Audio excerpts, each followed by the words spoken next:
Para la mayoría de las personas, Albert Einstein es el símbolo del genio.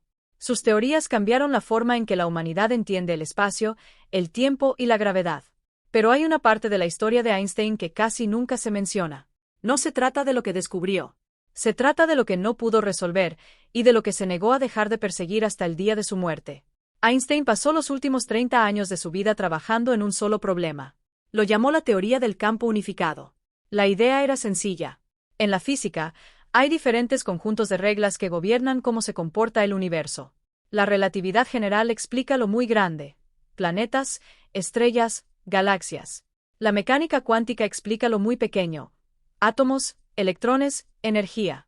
Ambas teorías son extraordinariamente poderosas. Ambas han sido probadas como correctas en cientos de experimentos. Pero aquí está el problema. Cuando intentas combinarlas, se rompen. Las matemáticas no cuadran. Las dos teorías más exitosas de la ciencia se contradicen directamente cuando se aplican al mismo tiempo.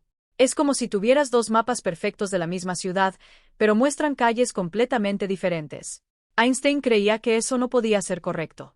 Creía que tenía que haber un solo conjunto unificado de reglas, una única teoría que pudiera explicar todo en el universo, desde la partícula más pequeña hasta la galaxia más grande.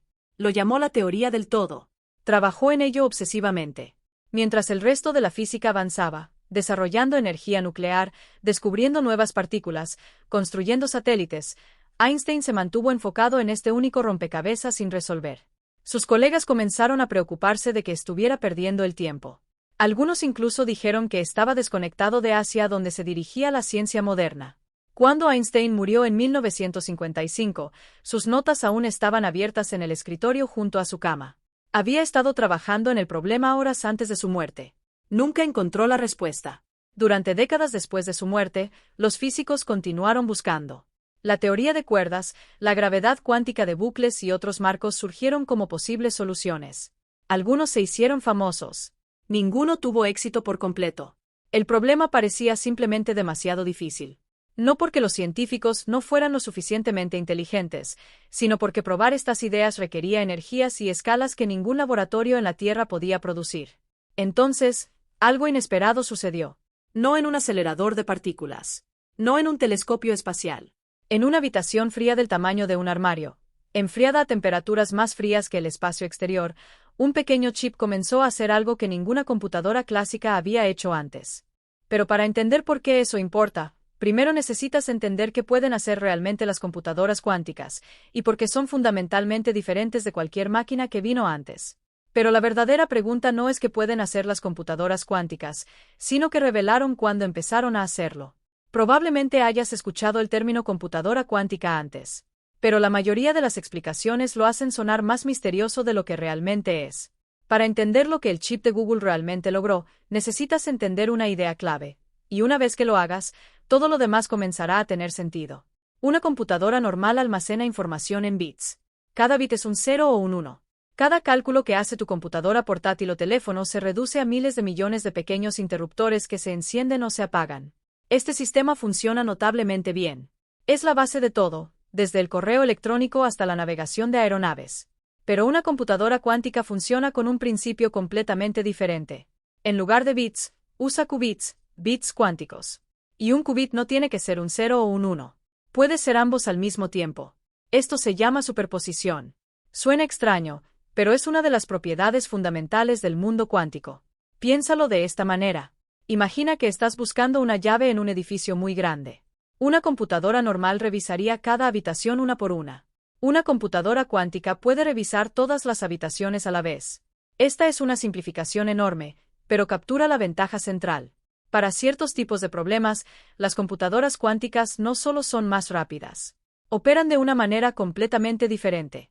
El chip Willow de Google logró lo que los científicos llaman supremacía cuántica, un punto en el que una computadora cuántica resuelve un problema que es prácticamente imposible para cualquier máquina normal. El cálculo que realizó se llama tarea de muestreo de circuitos aleatorios. Fue diseñada específicamente para ser difícil para las computadoras clásicas y manejable para los sistemas cuánticos. El resultado fue asombroso. Willow completó la tarea en unos 5 minutos. La mejor supercomputadora clásica necesitaría 10 septillones de años. Para poner ese número en contexto, el universo solo tiene unos 14.000 millones de años. 10 septillones de años es 1.000 millones de veces 1.000 millones de veces 1.000 millones de veces más que eso. Pero esto es lo que hizo que los científicos se quedaran boquiabiertos. Mientras Willow realizaba sus cálculos, los investigadores notaron algo inusual en los datos. El chip no solo estaba resolviendo el problema, estaba haciendo algo con los errores en el camino. Normalmente, cuantos más qubits agregas a un sistema cuántico, más errores obtienes. El sistema se vuelve más ruidoso y menos confiable. Pero con Willow, sucedió lo contrario. A medida que agregaban más qubits, la tasa de error disminuía. Esto se llama corrección de errores en tiempo real, y nunca se había demostrado a esta escala antes. Significaba que el sistema cuántico de alguna manera se estaba estabilizando a medida que crecía. El chip se estaba volviendo más confiable, no menos, a medida que se hacía más grande. Los científicos tuvieron cuidado de no exagerar los resultados. El cálculo específico que realizó Willow no tiene un uso práctico inmediato. Fue una prueba de referencia, no una solución a un problema del mundo real. Pero enterrados dentro de esos resultados había algo que llamó la atención de los físicos teóricos, algo que no tenía nada que ver con la velocidad de computación. El patrón de errores, la naturaleza de las correcciones, el comportamiento de los qubits bajo condiciones extremas, todo apuntaba a algo más profundo. Algo que se conectaba directamente con una de las ideas más debatidas en la física moderna, y cuando los físicos comenzaron a observar de cerca el comportamiento de esos qubits, algunos de ellos empezaron a decir algo que sonaba casi imposible, que el chip podría estar produciendo evidencia de algo que existe más allá de nuestro universo único. La idea de que nuestro universo es solo uno entre muchos no es nueva. Se ha discutido en los círculos de la física durante décadas. Pero durante mucho tiempo, se trató como filosofía, un experimento mental interesante sin forma de ser probado. Eso puede haber cambiado. Para entender lo que algunos físicos encontraron en los datos de Willow, necesitas conocer una de las ideas más controvertidas en la mecánica cuántica. Se llama la interpretación de los muchos mundos. En 1957, un joven físico llamado Hugh Everett propuso algo radical. Cuando ocurre un evento cuántico, cuando una partícula se mide y colapsa de una superposición a un solo estado, Everett sugirió que en realidad no colapsa. En cambio, el universo se divide. En una versión del universo, la partícula es un 0. En otra versión, es un 1. Ambas son reales. Ambas continúan existiendo. Simplemente no pueden interactuar entre sí. Esta idea fue ampliamente ignorada cuando Everett la propuso. Su asesor, Niels Bohr, la desestimó. Everett dejó la física, trabajó en investigación de defensa y murió joven. Pero la idea sobrevivió. En las décadas siguientes, a medida que la mecánica cuántica se volvía más sofisticada, algunos físicos comenzaron a reconsiderarla. La interpretación de los muchos mundos resuelve algunos de los acertijos más profundos de la teoría cuántica. Elimina la necesidad del misterioso colapso de la función de onda, un concepto que nunca se había explicado satisfactoriamente. Hace que las matemáticas sean más limpias. Elimina la dependencia del observador. Y es completamente consistente con las ecuaciones. El problema es que requiere aceptar algo enorme. Si cada evento cuántico causa una bifurcación de universos, entonces hay un número infinito de realidades paralelas. Cada elección que has hecho, cada fluctuación cuántica aleatoria en la historia del tiempo, cada una generó un nuevo universo. La mayoría de los físicos aceptaron la mecánica cuántica mientras dejaban de lado silenciosamente las cuestiones interpretativas. Siempre que las matemáticas funcionaran y las predicciones coincidieran con los experimentos, los fundamentos filosóficos podían ignorarse. Esto se conocía como cállate y calcula. Pero Willow cambió la conversación. Cuando las computadoras cuánticas realizan cálculos, necesitan que sus qubits mantengan la coherencia, que permanezcan en superposición el tiempo suficiente para hacer un trabajo útil. El misterio de cómo una computadora cuántica procesa información en paralelo está, en algunas interpretaciones, directamente relacionado con la idea de los muchos mundos. Algunos físicos, incluido David Deutsch de Oxford, uno de los pioneros de la computación cuántica, han argumentado que las computadoras cuánticas solo tienen sentido si los universos paralelos son reales. El cálculo ocurre a través de múltiples ramas simultáneamente.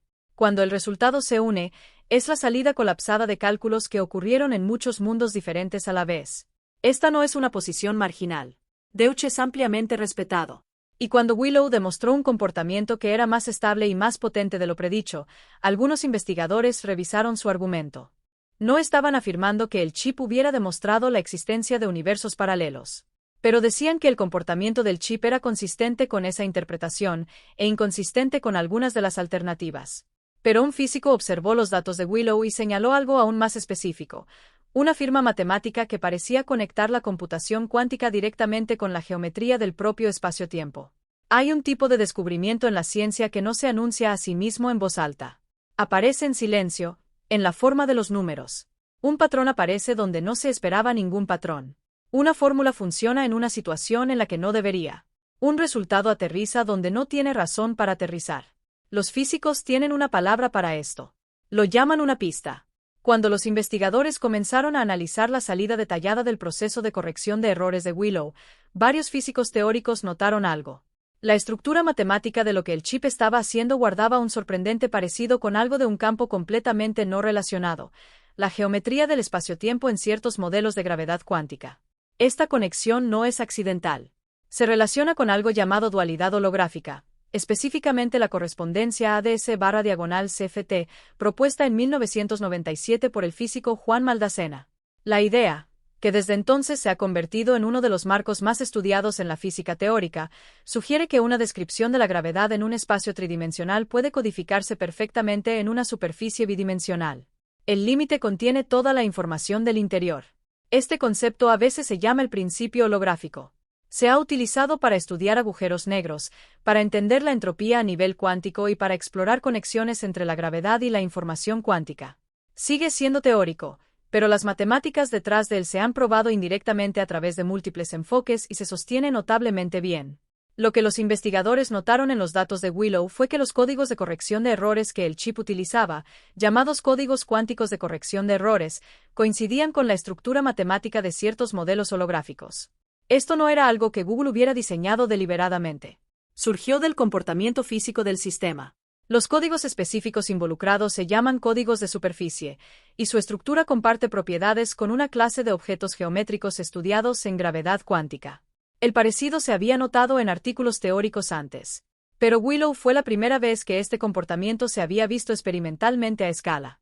Para ser claros, nadie dice que Willow simuló un agujero negro, o que creó un agujero de gusano, o que probó definitivamente ninguna teoría de la gravedad cuántica. Los científicos fueron cautelosos. El lenguaje que usaron fue mesurado. Pero la implicación era inconfundible. El chip estaba exhibiendo un comportamiento que solo tenía sentido dentro de marcos que se sitúan en el límite de la mecánica cuántica y la relatividad general, exactamente el límite que Einstein no pudo cruzar. Para algunos físicos, este fue el resultado más interesante de todo el anuncio de Willow. No la velocidad, no la corrección de errores, sino el hecho de que un dispositivo físico, construido para resolver problemas de computación, había tropezado con la producción de firmas que se asemejan a la estructura del propio espacio-tiempo. Esto es lo que hace que la computación cuántica sea diferente de cualquier otra tecnología que la humanidad haya construido. No solo procesa información. Opera en un régimen donde las reglas de la física son fundamentalmente diferentes, donde el mundo clásico se desmorona y algo más extraño, y quizás más fundamental, toma el control. Y en ese régimen, el límite entre la computación y la física comienza a disolverse. Lo que parece un chip de corrección de errores comienza a parecerse a una sonda de algo mucho más profundo. Pero si un chip puede producir accidentalmente las matemáticas del espacio-tiempo, la siguiente pregunta se convierte en una que pocas personas están